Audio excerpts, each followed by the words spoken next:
ভারতে বসে এই যাদের নাম বললেন আওয়ামী লীগের নেতা বা শেখ হাসিনা তো কী করতে বলেছিলেন না? বলেছিলেন তো। উনি চেহারা দেখান না, আমি ধারণা করি এটা দেখাতে উনি কুণ্ঠিত, ওনার পরাজিত বিধ্বস্ত চেহারা দেখাতে। কিন্তু অডিওতে তো অনেক কথাবার্তা বলেন না। আমাদের মিডিয়াতে প্রচারের নিষেধাজ্ঞা থাকলেও সোশ্যাল মিডিয়াতে চলে যায়, এটা করো ওটা করো, নানান কথাবার্তা। Did anything happen? টাকা আছে, টাকা খরচ করে, আমি আগে একদিন বলেছিলাম কিছু চোর ডাকাত খারাপ লোক বিভৎস লোককে টাকা পয়সা দিয়ে অনেক কিছু করানো যায় না।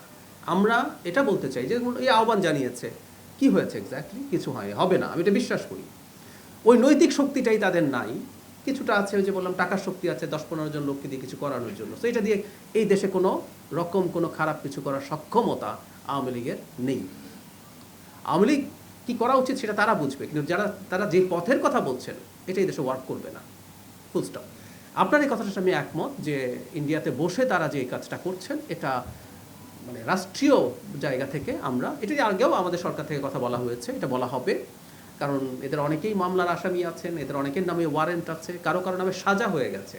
সুতরাং তারা যেন ওখানে আমাদের কাছে হস্তান্তর, কথা বলা দূরে থাকুক, তাদেরকে তো আমাদের কাছে হস্তান্তর করারই কথা আছে। আমরা সেই জায়গা থেকে রাষ্ট্রীয়ভাবে এই কথা নিয়মিতভাবে বলা হচ্ছে, আমরা সেটা চালিয়ে যাব।